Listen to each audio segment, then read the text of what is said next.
हरिओम। अक्सर सत्संगों में सुना जाता है कि गुरु कहते हैं कि सर्वत्र ईश्वर का दर्शन करो, जड़ और चेतन में ईश्वर का दर्शन करो, क्योंकि हरि व्यापक सर्वत्र समाना। बिल्कुल सही है। ईश्वर का दर्शन, ईश्वर है तो इसलिए ईश्वर का दर्शन ही करना पड़ेगा। ईश्वर के अतिरिक्त कुछ और भी दिख रहा है तो वो मिथ्या है। तो वो गुरु लोग सही कहते हैं और हम उसको समझते भी हैं कि हाँ, ये सही बात है कि सर्वत्र ईश्वर है और सर्वत्र ईश्वर का दर्शन करना चाहिए। आपने सत्संग सुना, आपको सही लगा, यहाँ तक बिल्कुल सही बात है, बिल्कुल ठीक बात हो रही है, और आप सुन के अपने अपने घर चले आए। आपके मन में एक प्रश्न उठना चाहिए जब गुरु ने बात बताई आपको कि सर्वत्र ईश्वर का दर्शन करिए। आपके अंदर एक प्रश्न ये उठना चाहिए कि सर्वत्र ईश्वर का दर्शन करें कैसे गुरुजी, बताइए तो विधि। ये तो बात बिल्कुल तय है कि सर्वत्र ईश्वर है, लेकिन गुरुजी हम किस विधि से सर्वत्र ईश्वर को देखें, क्योंकि समानता तो हमको समझ नहीं आता है। हमारी बुद्धि, हमारा विवेक पकड़ नहीं पाता इस बात को। हमारी दृष्टि स्थिर नहीं हो पाती है कि सर्वत्र और सर्वथा हर क्षण ईश्वर का ही दर्शन हो, उस ब्रह्म तत्व की ही अनुभूति हो। तो गुरुजी हम कैसे उस ब्रह्म तत्व का सर्वत्र सर्वथा सर्वकाल में कैसे दर्शन करें, कैसे अनुभूत करें? ये प्रश्न आपके मस्तिष्क में उठना चाहिए, लेकिन जनरली नहीं उठता है। आपने सत्संग सुना और आ गए, आपको अच्छा लगा और बात भी अच्छी लगने वाली है, सही लगने वाली, इसलिए आपको अच्छा भी लगा, आपको सही भी लगा। आपने, गुरु ने तो अपना कर्तव्य निभा दिया, आपको एक अपना भी कर्तव्य करना था वहां पे कि हे गुरुजी, मैं सर्वत्र ईश्वर का दर्शन कैसे करूं। एक प्रश्न बहुत आवश्यक है, एक जिज्ञासा बहुत आवश्यक है। सबने प्रश्न करके, जितने भी हमारे उत्तम साधक या जिज्ञासु हुए हैं, ज्ञानी हुए हैं, सबने प्रश्न करके अपने संशयों का समाधान प्राप्त किया है। चाहे वो राजा जनक जी हो, चाहे वो अर्जुन जी हो, चाहे राम जी हो। राम जी ने भी गुरु वशिष्ठ से ज्ञान प्राप्त किया है कि ब्रह्म कैसे सर्वत्र है। तो ये प्रश्न हमारा भी होना चाहिए कि सर्वत्र परमात्मा कैसे विद्यमान है। अब मान लीजिए आपने ये प्रश्न मुझसे पूछा कि ये बात तो गुरुजी सही है कि सर्वत्र ईश्वर है, लेकिन हमें ये समझाइए कि सर्वत्र ईश्वर कैसे विद्यमान है। हाँ, सर्वत्र ईश्वर को देखने के लिए, सर्वत्र ईश्वर का दर्शन करने के लिए ये आवश्यक है कि पहले हम अपने में ईश्वर का दर्शन करें। सर्वत्र ईश्वर का दर्शन करने की प्रथम अवस्था क्या है? स्वयं में ईश्वर का दर्शन करना। बाहर प्रकाश करने से पहले अपने घर में प्रकाश करके बाहर आए तो बाहर अंधकार है माना, लेकिन जो घर का अंधकार है वो भी तो दूर हो। घर में तो दिखे कहाँ क्या रखा है, रास्ता मार्ग तो मिले बाहर निकलने का। तो पहले घर का अंधकार दूर करोगे तब बाहर आ पाओगे, और फिर बाहर प्रकाश करने में भी आप समर्थ होगे। जैसे कि मान लीजिए हमने आपसे कहा दूध में मक्खन है। अब क्या इतना सुनने और समझने से, हमने बताया तो आपको सत्य, दूध में मक्खन है। हमने आपको बता दिया कि मेहंदी में लालिमा है, रचना है, सुंदर सुंदर रच जाती है। बिल्कुल सत्य है। लेकिन दूसरी अवस्था क्या है? आपका एक प्रश्न कि गुरुजी मेहंदी रचती कैसे है, दूध में से मक्खन बनता कैसे है?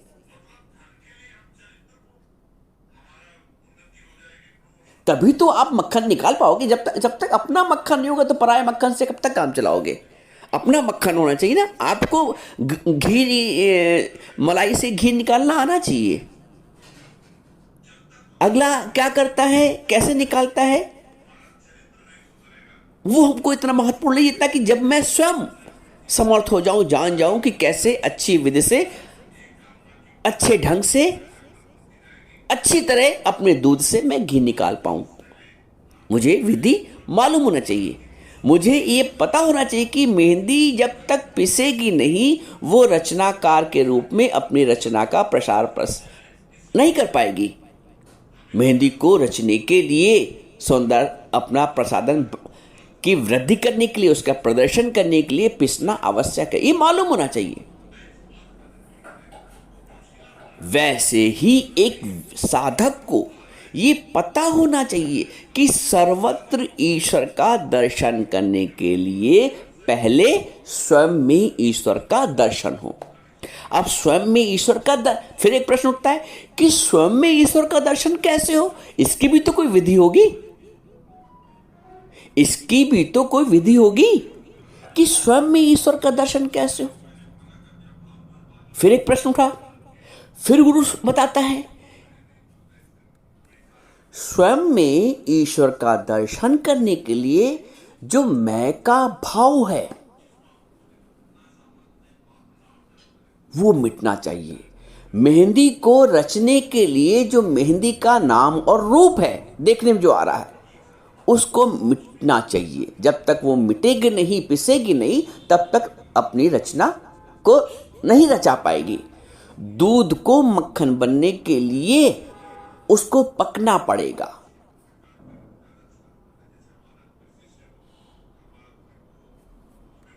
या मलाई से घी निकालने के लिए उसको पकना पड़ेगा। उसको अपना नाम और रूप, जो मैंपन है ना, वो समाप्त करना पड़ेगा।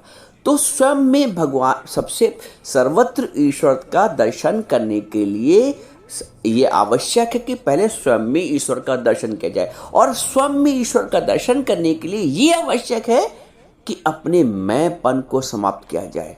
इतना घर्षण किया जाए। पत्थर में अग्नि है, लेकिन जब दो पत्थर में घर्षण हुआ तो अग्नि प्रवृत्त हुई, अग्नि प्रकट हुई। ठीक है।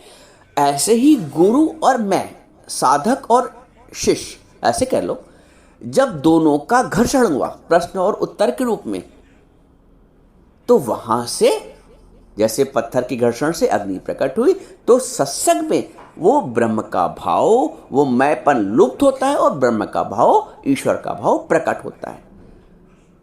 तो अपने अंदर जो द्वैत का भाव, दो भाव, अभी मैं भी हूं और ईश्वर भी है। जिस दिन जब मैं था तब हरि नहीं, साफ साफ स्पष्ट बोलते हैं कबीरदास जी। जब मैं था तब हरि नहीं, अब हरि है, मैं ना है। जब मैं ना ही होगा तब हरि होगा, ये बात समझ लो। बाकी कितने भी साधन कर डालो, कितने भी उपाय कर डालो, कितने भी तीर्थ कर डालो, कितने भी सत्कर्म कर डालो, मैंपन नहीं गया तो परमात्मा प्रकट नहीं होगा। और परमात्मा प्रकट ही होता है, परमात्मा जन्म नहीं लेता है। भय प्रकट कृपाला दीन दयाला, परमात्मा प्रकट होता है। प्रकट तभी होता है जब अब आप अपने अहंकार को अप्रकट करते हैं। आप अपने अहंकार को जैसे ही अप्रकट करेंगे, परमात्मा प्रकट हो जाएगा। परमात्मा है ही एक पर्दा या एक आवरण आ गया है मैं का, अहंकार का, मैं भी तो कुछ हूं। तो जब तक उस मैं को विलीन नहीं करोगे, तब तक परमात्मा परम तत्व की अनुभूति नहीं हो पाएगी। इसको ऐसे समझिए, जैसे एक लकड़ी का लट्ठा है, एक लकड़ी है, लकड़ी की सार्थकता तभी है जब वो अग्नि उत्पन्न करे, जब उसके द्वारा अग्नि उत्पन्न हो, प्रकाश उत्पन्न हो, लोगों का कल्याण हो।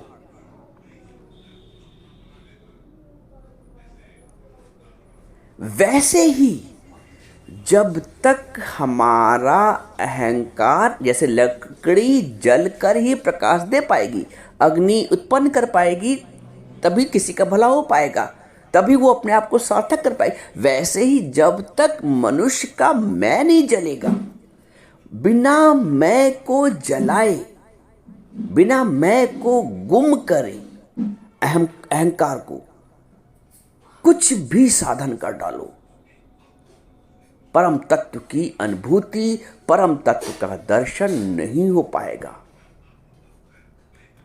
मेहंदी को अपने स्वरूप की अनुभूति करने के लिए पिसना ही पड़ेगा, चंदन को अपने स्वरूप की अनुभूति के लिए घिसना ही पड़ेगा। मनुष्य को, वैसे ही मनुष्य को अपने सत्य स्वरूप की अनुभूति के लिए, अपने आत्म स्वरूप की अनुभूति के लिए, अपने ब्रह्म स्वरूप की अनुभूति के लिए मैंपन से मिटना पड़ेगा, मैंपन से घिसना पड़ेगा, मैंपन से पिसना पड़ेगा। मैं हूं और मैं आत्मा की अनुभूति कर लूं, संभव नहीं है। मैं हूं और मैं ब्रह्म का दर्शन कर लूं, संभव नहीं है। यह सुनना बड़ा आसान है कि सर्वत्र ईश्वर का दर्शन करो, ब्रह्म का दर्शन करो, और सुनाना भी आसान है, परंतु अनुभव कैसे हो, दर्शन कैसे हो? स्वयं की मैं के घर्षण से परमात्म तत्व का दर्शन होगा, परमात्मा का दर्शन होगा। बिना घर्षण के दर्शन नहीं संभव है। घर्षण के लिए आपका पुरुषार्थ। अब फिर प्रश्न आता है कि कैसे परम तत्व की अनुभूति हो? मैं के घर्षण से। मैं का घर्षण जब तक नहीं होगा, परमात्मा का दर्शन नहीं होगा। मैं के घर्षण के लिए पुरुषार्थ करना पड़ेगा। जब जब मैं प्रकट हो, अरे मैं तो हुई नहीं। जब जब कर्तापन का भाव, अरे सब करने वाला परमात्मा है, मैं तो हुई नहीं। प्रतिपल अपने मैं को मारते चलो, प्रतिपल अपने अहंकार को मारते। यदि सच्ची साधक हो तो, मैं सबकी बात नहीं कर रहा हूं, अगर लक्ष्य तुम्हारा ऊंचा है तो, लक्ष्य परम तत्व को अनुभूति करना, दर्शन करना है तो, वरना आप ना माने, आप पे कोई जोर नहीं है। लेकिन लक्ष्य यदि परम तत्व, इस मनुष्य जन्म को सार्थक करना है, लक्ष्य यदि ये है कि अब एक आकार होना है, भगवत आकार होना है, तो ये बात मान, अन्यथा आप जैसे जी। लक्ष्य यदि ऊंचा है, लक्ष्य यदि परम है, लक्ष्य यदि सर्वोच्च है, लक्ष्य तो लोगों के बहुत है, दान कर लूं, पुण्य कर लूं, तीर्थ कर लूं, स्वर्गलोक मिल जाए। लक्ष्य जी स्वर्गलोक, तो स्वर्गलोक मिल जाएगा। लेकिन लक्ष्य यदि परम है,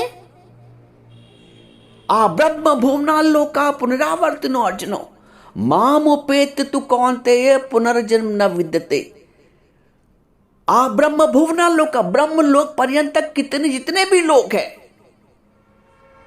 सब कहीं होया, भगवान कहते हैं आ ब्रह्म भुवना लोका पुनरावर्तन अर्जुन। लेकिन सारे लोक में पुनरावर्तन है, आवागमन है, आना जाना है, दुख और सुख का भोग है।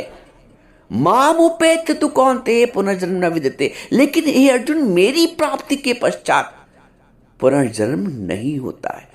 माम उपेत तु कौन्तेय पुनर्जन्म न विद्यते। तो लक्ष्य यदि ये है, विलीन होना, लक्ष्य कुछ बनना है, तो बन तो आप आसानी चाहते हैं, कुछ अच्छे बन जाएं, दानी बन जाएं, पुण्य बन जाएं, अपना महिमा मंडा करवा लें, गुरु बन जाएं।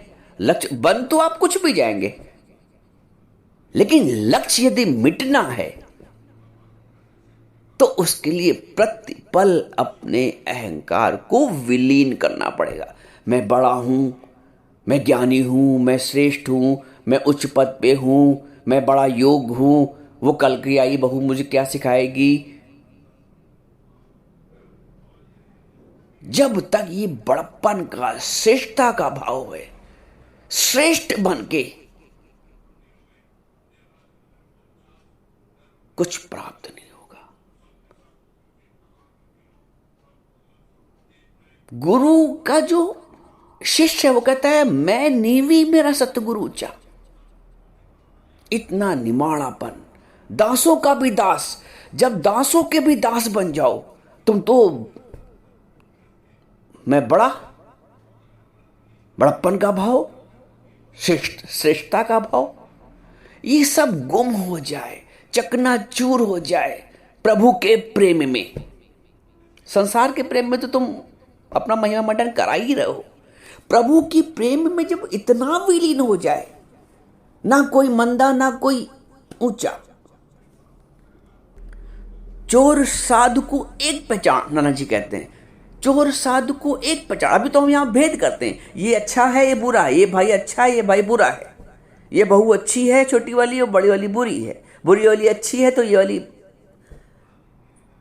नाना जी कहते हैं चोर साधु को एक पहचान, अच्छे से प्रीत है, बुरे से द्वेष है। कैसे ब्रह्म का दर्शन होगा? और मैं भी हूं, मैं हूं तो मैं अच्छा और बुरा देख रही हूं या देख रहा हूं। मैं जब तक नहीं मिटेगी, मैं जब तक नहीं मरेगी, श्रेष्ठता का अभिमान, बड़प्पन का अभिमान जब तक गुम नहीं होगा, तुम कैसे परमात्मा का दर्शन? खाली कहने से हो जाएगा कि सियाराम मैं सब जग जानी, कहने से हो जाएगा? भगवान के सर्वत्र दर्शन करो, इन आंखों से दर्शन नहीं कर पाओगे। ये चर्म की दृष्टि है, ये अहंकार वाली दृष्टि है। भगवान ने भी अर्जुन को भी दिव्य दृष्टि दी वाणी के द्वारा, कोई जादू नहीं कर दिया भगवान, चमत्कार अर्जुन चमत्कारी आंख नहीं दे दी कोई। दिव्यम ददामि ते चक्षुम पश्य में योग में स्वरा, भगवान कहते हैं तब तुम मेरे ऐश्वर्य को, मेरे प्रभाव को देखोगे। तो गुरु भी सत्संग में वाणी के द्वारा दिव्य दृष्टि देता है कि है ही परमात्मा। जैसे जैसे मैं विलीन होती जाएगी वैसे वैसे परमात्मा प्रकट होता जाएगा। और ये तो ज्ञान की स्थिति है। अज्ञान में हम करते क्या? अपने को प्रकट करते, सर्वत्र पूरा जीवन अपने को प्रकट करते रहते। मैं भी तो कुछ हूं, मैंने भी तो किया है, मैं चारों धाम हो आया हूं, मैंने इतना लंगर करा दिया, मैंने मंदिर में पंखा लगवा दिया, मैंने दो चार चार बेटों की शादी की, मैंने तो मकान लेके सब कुछ। कितना भाव, मैं। तो जब मैं की उपस्थिति है तो परमात्मा की उपस्थिति कैसी होगी? हर पल अपने मैं को गुम करना पड़ेगा। मैंने उस दिन आपको बताया ना गीता के श्लोक, पश्यन श्रवण स्पर्शन जिघ्रन अस्नन गच्छन स्वपन सुसन, देखते हुए, खाते हुए, बोलते हुए, सोते हुए, श्वास लेते हुए, सब में अकर्तापन का भाव। इतना मैं को विलीन करना है। जैसे जैसे मैं को विलीन कर दोगे परमात्मा का प्रकट हो जाएगा, ईश्वर का दर्शन हो जाएगा, भगवत अनुभूति हो जाएगी।